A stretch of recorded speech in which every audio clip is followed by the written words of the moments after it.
ఇక BJP MP Dharmapuri Arvind ఇంటిపై TRS నేతలు దాడి చేశారు. బీజేపీ ఎంపీ ధర్మపురి అరవింద్ ఇంట్లోకి చొచ్చుకొని వెళ్లి వస్తువులను ధ్వంసం చేశారు.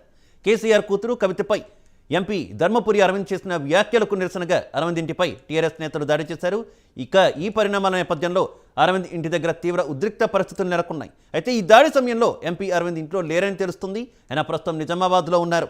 ఇక ప్రస్తుతం ఈ అంశానికి సంబంధించి ఎంపీ కవిత మాట్లాడతారు, ఎమ్మెల్సీ కవిత మాట్లాడతారు. ప్రత్యక్ష ప్రసారం ద్వారా వీక్షిద్దాం. అనేక విషయాలు చెప్పేటోడు. ఫ్రెండ్షిప్ ఉంది, అందరితో ఉంటుంది, 100 మందితో ఉంటుంది. నీలాగా పిచ్చోళ్ళతో ఎవరు మాట్లాడరు.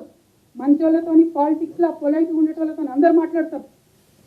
ఇంకొకసారి మాత్రం లైన్ దాటితే ఊరుకోము, కొట్టి కొట్టి చంపుతామని కూడా ఈ సందర్భంగా చెప్తాము. అదేవిధంగా ఇంకా అనేక అంశాల మీద మాట్లాడి పసుపు బోర్డు అంటాడు. నేను ఇవాళ ఒక మాట అడుగుతాను. పసుపు బోర్డు ఇస్తా అని బాండ్ పేపర్ రాసిచ్చు, పసుపు బోర్డు రాకపోయి అది అబద్ధమా కాదు? ఇవాళ నువ్వు చేయాల్సింది రాజకీయాల్లో ఉన్నటువంటి వాడి పసుపు రైతుల కాళ్ళు పట్టుకొని క్షమాపణ కోరి తిరగాలి తప్పితే సిగ్గు లేకుండా బోర్డు కన్నా ఇంకోటి తెచ్చినా అంటున్నాం. మన నిజామాబాద్లో ఒక రైతు ఉంటాడు, మనోహర్ రెడ్డి గారు అని. 25 ఏళ్ళ ఆయన చెప్పులేసుకోక. నేను పసుపు బోర్డు టాపిక్ తీసుకున్నదే ఆయనను చూసి ఇన్స్పైర్ అయినా. నేను పసుపు బోర్డు రావడానికి నేను చెప్పులేసుకోకుండా తిరుగుతా అని చెప్తే ఆయనను చూసి ఇన్స్పైర్ అయ్యి పసుపు బోర్డు కోసం ప్రయత్నం చేస్తా అని చెప్పి నా ప్రయత్నాలు మొదలుపెట్టాను. కానీ నేను ఎందుకోసం మొదలుపెట్టిండో తెలియదు. పాప మా మనోహర్ రెడ్డి అదే జాగరణ మంచో బిగరణ మంచో మొత్తం అది బీజేపీ ఆర్గనైజేషన్. కానీ అక్కడ కూడా ఆయనకి ఏమాత్రం గౌరవం దొక్కలేదు. నేను ఇవాళ కోరేది ఒకటే, మనోహర్ రెడ్డి లాంటి రైతుల కాళ్ళు పట్టుకొని క్షమాపణ అడిగి నువ్వు తిరుగు. రాజకీయాల్లో ఉంటే నీతి నిజాయితీ కొంతను మర్యాద ఉండాలి, కనీసం ఇంగిత జ్ఞానం ఉండాలి. ఆ విషయం మీద ఆలోచన చేయవలసిందిగా నేను ప్రజలందరూ కూడా కోరుతూ, ఇంత నీచమైనటువంటి వ్యక్తి మీద ఆయన కోసం దిగొచ్చి ప్రెస్ మీట్ పెట్టాల్సి వచ్చినందుకు, ప్రెస్ మిత్రుల సమయం కూడా వృధా చేసినందుకు మీకు కూడా నేను క్షమాపణ చెప్తున్నా. కాకపోతే తప్పనిసరి పరిస్థితుల్లో చెప్తున్నా, ఇంకొక మాట ప్రెస్ అనేది ఈ వ్యక్తి మీద నేను పెట్టను. కానీ పొలిటికల్గా ఎక్కడ పోయినా వెంటాడి ఓడిస్తాను మాత్రం ఈ సందర్భంగా తెలియజేస్తూ, మళ్ళొకసారి ఇక్కడికి వచ్చిన బీజేపీ మిత్రులందరూ కూడా మనస్ఫూర్తిగా ధన్యవాదాలు తెలియజేస్తాం.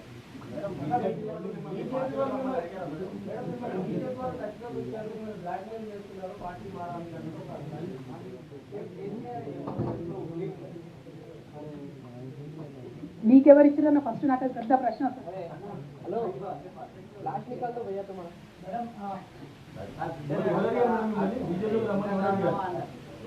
See, I'll tell you something. In this country at this point of time, there have been multiple proposals given to me by various people. I'm a very decent politician. I want to remain in this country in politics for a long time. I'm not going to name anybody. There have been proposals that were brought up to me by friends of BJP, friendly organizations of BJP, asking me to join the party, and they proposed a model called Shinde model. I said, Telangana people do not cheat people of Telangana. Telangana people do not betray their own parties and their own leaders. We will become leaders on our own strength, not by backdoor. We have rejected their proposal very politely. Now what will they do after that is a different story. We are in politics, we are in public life, we are always among the people, we will face it. We are seeing a trend where the opposition leaders have been harassed by ED, like Hemant Soren yesterday, he himself said, I am a chief minister, I have asked for 1 week deferment of my ED questioning, but ED refused to even give me an extension. He in fact said, I am in a constitutional post, where will I run away? So this is a very unfortunate trend that we are seeing in this country. All I am trying to tell you is, there will be multiple proposals in politics. Some are accepted, some are rejected. The proposals that were brought to me, I have categorically rejected them, because my heart always is in a party where my leader is, and I have only one and only leader in this entire life, and he will remain to be the one, that is Honorable KCR Garu. My life, my entire political career is with him and only with him. That I have categorically told to the people who ever came, and they went back. Well, what will they do after that is irrelevant. Whatever they do, we will pay. It is not a big deal.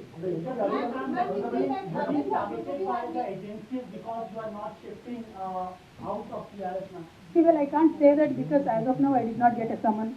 Officially I am not summoned, or officially there is nothing on me. But unfortunate situation in this country is, unofficially there is a leak every day. Unofficially there is a scam every day.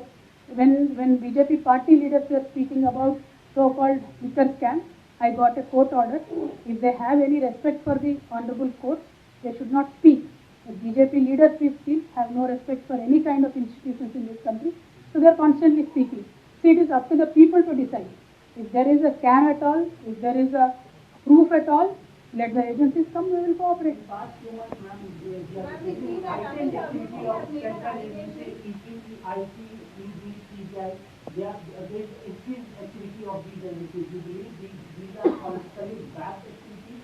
जी लालू प्रसाद जी ने एक बार बहुत अच्छे से बताया था कि BJP के 3 दामाद हैं, ईडी, सीबीआई, आईटी। तो ये 3 दामाद जब भी बुलाए आ जाएंगे, वही ओपोनेंट्स के घर पे ही आ जाएंगे।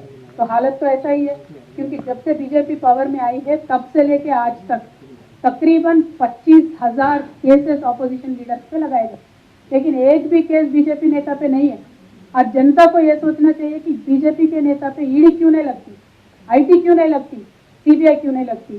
क्या ये दूध के धुले हुए गंगा मैया में पैदा होके आए क्या? ऐसा तो नहीं है ना। क्यों बीजेपी नेताओं पे ईडी नहीं लगती?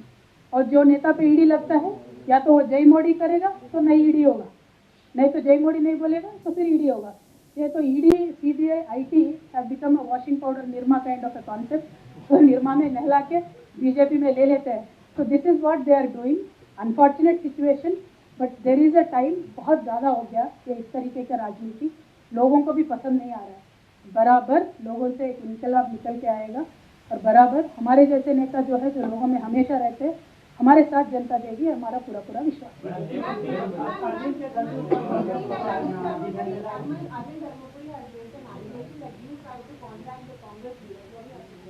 मैडम, मैंने अभी तक बताया था, वो एलिगेशन किस तरीके से अरविंद जी के सपने में आया मुझे तो नहीं मालूम, लेकिन आप तो नेशनल चैनल पर काम करती है मैडम, आप खरगे जी को फ़ोन लगा के पूछे कि मैंने खरगे जी से फ़ोन किया है, बात किया है। वैसे मुझे किसी भी पार्टी में ज्वाइन करने में कोई भी इंटरेस्ट नहीं है। हमारा पार्टी DRS, अभी DRS बनाए, कल को नेशनल लेवल पे काम करेगा, हम बराबर नेशनल लेवल पे काम करेंगे।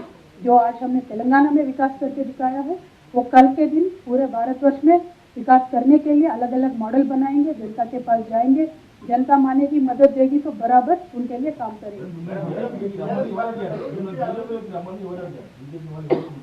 మీకు P6 వాళ్ళు వెళ్ళకుండా అడుగుతారా నన్ను?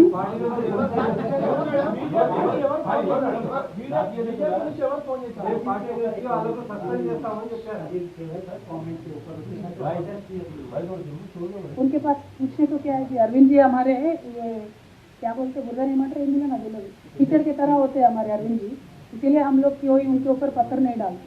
बहुत चिचोरा किस्म के आदमी है उन्होंने, लेकिन आज उन्होंने एक एलिगेशन लगाया, इसीलिए मैं जनता को क्लियरिटी देने के लिए मैं यहाँ आके बात कर रही हूँ, वरना उनका नाम लेने के भी लायक नेता नहीं है वो। आज अनफॉर्चुनेट है बीजेपी में इस तरीके के नेता है।